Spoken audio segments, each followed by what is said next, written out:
Microsoft encourages corporations to end of life their Windows XP installs. Microsoft stopped selling Windows XP in October of 2010, and they're going to stop supporting XP in April of 2014.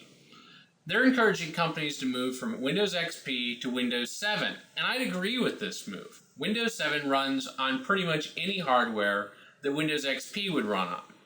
Vista required quite a bit more processor and graphics and memory than what Windows XP did, but Windows 7 really lowered the bar, at least in terms of hardware requirements. It was a faster performing operating system that ran leaner and more secure. Windows 8, that is probably what I would encourage most corporations to wait for, seems like an even better solution. Windows 8 is going to be more secure and is even more lightweight than Windows 7 was. In fact, I have a Toshiba Libretto U105, which I purchased 5 years ago. And it's an ultra portable, very, very small, very light, and runs a 1.2 gigahertz ultra low voltage processor. And it's running Windows 8 now very smoothly, and it only scores a 2 on the Windows Experience Index because the graphics processor isn't that fast. But I can run the transparency if I want to.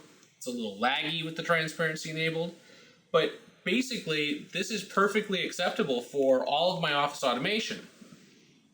I'm not going to play games on this system, but if you're a corporation that's running Windows XP, you're probably not playing a whole lot of games either.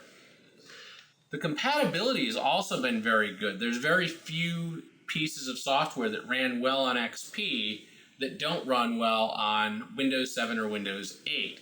There have been a couple of small things that I've run into, but for the most part, mainstream software runs just as well on Windows 7 in the 32-bit mode as it did in XP on 32-bit mode. Which is the other thing to remember. If you're making the move from Windows XP, you're probably making the move to a 32-bit operating system, not a 64-bit operating system. Very few people have Windows XP 64 because there wasn't a whole lot of software that worked well with it. So if you're thinking about making the move from XP, I personally would disagree with Microsoft on this one. I would say hold out for Windows 8.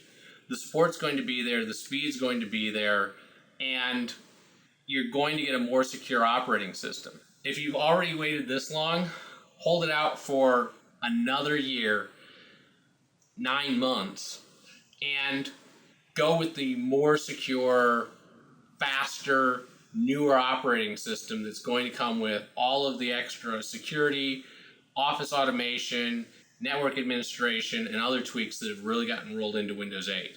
It's going to be a great operating system. Your users are going to be happier with it, and personally, based on the performance that I've seen with Windows 7 on this machine versus Windows 8 on this machine, Windows 8 is going to be significantly faster on your low-end, old legacy hardware.